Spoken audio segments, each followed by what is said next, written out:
तो दर्शकों को नमस्ते प्रणाम। मैं आपको अपना ठाकुर प्रखर सिंह और रात के 10 बज चुके और कहानी का जो सिलसिला है बदस्तूर जारी है। आज महाकुंभ से एक ऐसी खबर निकल के सामने आई जिसको जानने के बाद तमाम लोग हैरान थे। कितनी चकाचौंध व्यवस्था होने के बाद महाकुंभ में आग कैसे लग गई।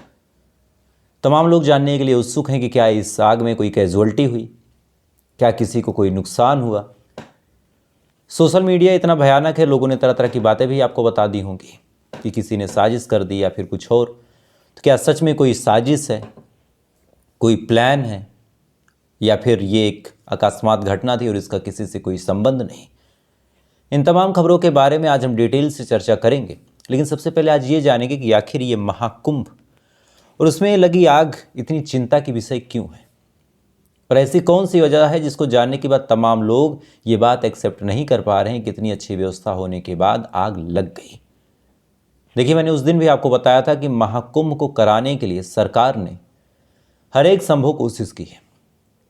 पिछली सरकारों के जो लिमिट थे उन लिमिटों को भी क्रॉस किया और क्रॉस करने के बाद बजट को भी बढ़ाया है। लगभग 7,000 करोड़ का बजट इस महाकुंभ के लिए फिक्स किया गया। इस 7,000 करोड़ को ये जो 45 दिन महाकुंभ चलेगा इन्हीं में खर्च किया जाना है। 1500 से लेके 1-1 लाख 2-2 लाख रुपए तक के टेंट लगे हैं। 40 करोड़ लोगों के आने की संभावनाएं हैं। सनातन धर्म से जुड़े तमाम मठाधीश, तमाम धर्मगुरु, तमाम विश्वगुरु, जो भी शंकराचार्य हैं वो सब, तमाम हठ योगी, तमाम बाल योगी, तमाम नागा साधु, तमाम सन्यासी, तमाम बैरागी, आम जनता, जो भी सनातन में आस्था रखता है वो तमाम लोग आएंगे। उनके रहने खाने के लिए समुचित व्यवस्था की गई है। पहले 16 वर्ग किलोमीटर में ये महाकुंभ लगता था, 40 वर्ग किलोमीटर में लगने लगा, चूँकि एरिया भी बड़ा था और लोग भी इस बार ज़्यादा आने वाले थे। चूँकि कहते हैं कि 140 साल बाद, 144 कायदे से 144 साल बाद ये महाकुंभ लगेगा। लगभग 18 पुल पहले थे, उनकी संख्या भी बढ़ा के 30 कर दी गई। 12,000 के करीब सिक्योरिटी वाले हैं, यानी 12,000 लोग ऐसे हैं जो सुरक्षा में चकाचौंध व्यवस्था लेके खड़े हैं। 56 तो थाने बनाए गए। 3,000 स्पेशल ट्रेन चलाई गई ताकि आने वाले लोगों को कोई सुविधा असुविधा ना हो, जिनको जाना है उनको भी कोई खास दिक्कत ना हो। लगभग 7,000 के करीब तो बस चलाई गई, चूँकि बहुत से ऐसे लोग हैं जहाँ से ट्रेन नहीं चलती, जहाँ से वो रहने वाले हैं, जहाँ से वो आएंगे, तो उनके लिए बसेस चलाई गई। रेगुलर बस के अलावा 7,000 और बसेस, 200 तो एसी बस हैं। बहुत सारे ऐसे लोग हैं जिनको फोबिया होता है, एरोप्लेन में नहीं बैठे, तो उनके लिए फिर एसी बस है। 391 करोड़ की तो बिजली खरीदी गई है ताकि महाकुंभ में कभी अंधेरा ना हो, आसमान और अंतरिक्ष से भी ये नज़ारा भव्य दिखे। गूगल के साथ पार्टनरशिप की गई, गूगल मैप का प्रयोग किया गया, AI सिस्टम लगाया गया ताकि वहाँ पे किसी को कोई दिक्कत ना हो, कोई असुविधा ना हो। कोई अपना अगर अपने से बिखड़ जाए तो ऐसे हाल में वो AI की मदद से तुरंत उसकी शिनाख्त हो, उसके बाद उसको खोज के उसके परिवार के हवाले कर दिया जाए। तमाम अलग अलग लग्जरी टेंट बनाए गए हर बजट के हिसाब से। 44 सुपर लग्जरी हैं जिनकी कीमत 2 लाख है। इन 2 लाख के टेंट में 2 ही लोग रह सकते हैं। उसमें बाकायदा toilet, washroom, rest room, bedroom, वो तमाम व्यवस्थाएं जो आपको एक लग्जरी होम में मिलेंगी, वो लग्जरी होम वाली सुविधा आपको यहाँ भी मिलेगी। और 20-20 हज़ार के भी टेंट हैं जो ठीक ठाक लोगों के लिए है। 40-40 हज़ार के हैं भैया। ये तमाम चीज़ें आपको इसलिए बता रहा हूँ ताकि आप ये बात समझ सके कि सरकार ने इस व्यवस्था को करने में कोई भी कोर कसर नहीं छोड़ी। जितना पैसा खर्च हो सकता था उतना पैसा खर्च किया। जितनी सुविधाएं दी जा सकती थी उतनी सुविधाओं को देने का काम भी सरकार ने किया। अब ऐसा भी नहीं कि सरकार ने पैसे महज खर्च किए हैं। जो एक अनुमान है कि अगर एक आदमी 5,000 रुपये भी वहाँ खर्च करता है तो लगभग 2 लाख करोड़ कुंभ की इनकम होगी, यानी 2 लाख करोड़ रुपए सरकार को फ़ायदा होगा। तो सरकार के लिए एक बढ़िया बिजनेस मॉडल भी हो गया। अब ये तमाम चीज़ें हैं, इतना पैसा है, इतने लोग आएंगे, इतनी सुरक्षा की व्यवस्था है। एक तरह से देखिए तो 1/3 आबादी कुंभ आएगी, अगर 150 करोड़ के हिसाब से आप जोड़ ले दो। तो 1/3 आबादी अगर कुंभ आएगी तो 1/3 आबादी को सुरक्षा व्यवस्था खाना पीना देने का जो जिम्मा है वो भी सरकार का है। तो ऐसे हाल में अगर खबर निकल के सामने आए कि कहीं कोई आग लग गई तो लोग डर जाएंगे। और आग लगने या फिर आग से कोई नुकसान होने से ज़्यादा भयानक चीज़ ये है कि इतने लाख या फिर इतने करोड़ लोग वहाँ पे मौजूद थे, अगर कोई भगदड़ मच जाती तो ऐसे हाल में उसका अंजाम क्या होता।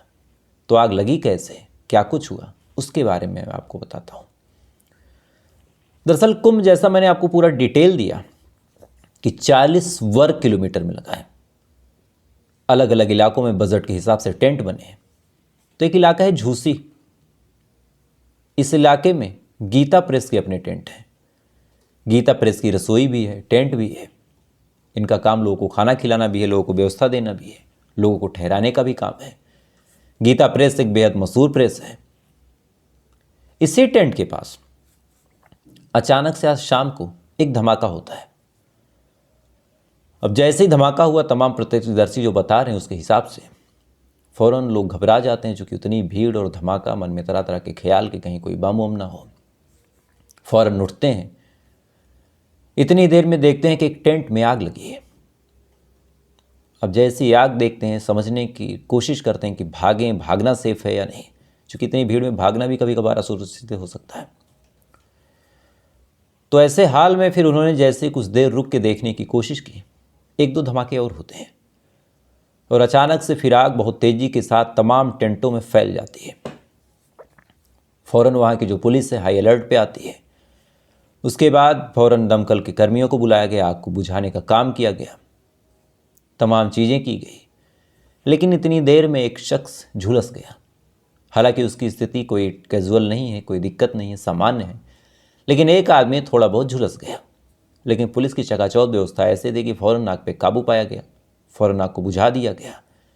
जिस सेक्टर 19 में आग लगी थी उसको आइसोलेट कर दिया गया, वहाँ पे एक तरह से नाकाबंदी कर दी गई, किसी को आने जाने की इजाज़त नहीं मिली। इसके बाद अब जवाब और सवाल शुरू हुआ कि आखिर ये आग लगी कैसे। तो इस आग के लगने को लेके 2 तरह के लोग अलग अलग थ्योरीज बता रहे हैं।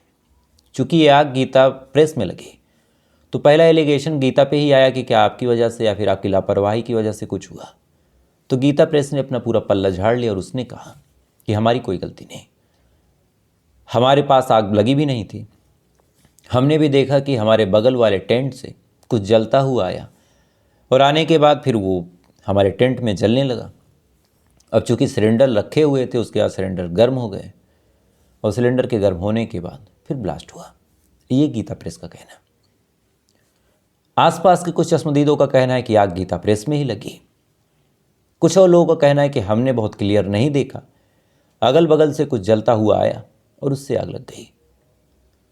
अब तमाम तरह की जो थ्योरी थी कि किसी की कोई साजिश है या फिर किसी का कोई हाथ है, वो तमाम चीज़ें तो फेल हो गई। लेकिन हाँ, नुकसान हुआ है। कई सारे ऐसे लोग हैं जो अपने घर और अपने कुटुंब समेत वहाँ पे आए थे। उन्होंने अपना एक टेंट लगाया था, अपना आशियाना बनाया था, उनके अपने रज़ाई, गद्दे, कंबल, खाना, पैसा, ये तमाम चीज़ें थी। इस आग में वो चीज़ें जल गई। आलम यह है कि बेचारे अब जो भी राशन पानी या फिर पैसे वैसे लाए थे वो तमाम चीज़ें जल गई, तो इनका कुछ तो नुकसान हुआ। हालांकि जब इनसे पूछा गया तो इन्होंने अपनी अटूट श्रद्धा दिखाते हुए कहा कि मालिक की मर्जी, मालिक जो चाहेंगे वो होगा। बाकी कई ऐसे थे जिनके टेंट वेंट जल गए। जैसे कहीं कहीं ये कहा जा रहा है कि 100 टेंट जले, कहीं कहीं कहा जा रहा है 200 जले। अब एक्चुअल फिगर तो कल दिन में ही क्लियर होगा, लेकिन 100 जले या 200 जले उससे कोई खास वो नहीं है। लेकिन ये तो है कि कई टेंट जले और इतना पैसा देने के बाद, चूँकि 90-90 लाख रुपए में वहाँ दुकानें नीलाम हुई है, तो टेंट लगाने की ज़मीन भी काफ़ी पैसे में नीलाम हुई होगी। और जिसका टेंट जला, एक तो उसका वो नुकसान हुआ और दूसरी बड़ी बात ये, उसने बड़े मुश्किल से जो पैसे लगाए थे पाने के लिए, वो भी उसका डूब गया। तो ये 2-3 चीज़ें नुकसान हुई। लेकिन ईश्वर की असीम अनुकंपा थी कि कोई व्यक्ति हलाहत नहीं हुआ, किसी को कोई नुकसान नहीं हुआ, कोई कैजुअल्टी नहीं हुई। और सबसे अच्छी बात कि कोई साजिश नहीं निकल के सामने आई, नहीं तो लोगों के मन में एक पैनिक बैठ जाता, लोग डर जाते। डीआईजी जो वहाँ के हैं वैभव, उन्होंने भी कहा कि कुछ खास नहीं था, बस सिलेंडर फट गया, एक अकस्मात घटना थी, इस पर किसी का कोई जोर भी नहीं था। बाकी इसमें परेशान होने की, घबराने की कोई ऐसी बड़ी बात नहीं है। खैर, तो ये थी पूरी महाकुंभ के आग की कहानी। कितना नुकसान हुआ वो भी मैंने आपको बताया, और आपकी क्या राय है। और आज कई शब्दों का उच्चारण मैंने गलत किया, क्योंकि गर्दन में कांटा चुभ गया है और उसको लेके बड़ी दिक्कत लग रही है। तो थोड़ी देर बाद आपसे फिर मुलाकात होगी ऐसी किसी कहानी के साथ। तब तक आप अच्छे रहिए, खुश रहिए, अपना ख्याल रखिए, अपने देश का ख्याल रखिए। जय हिंद, वंदे मातरम।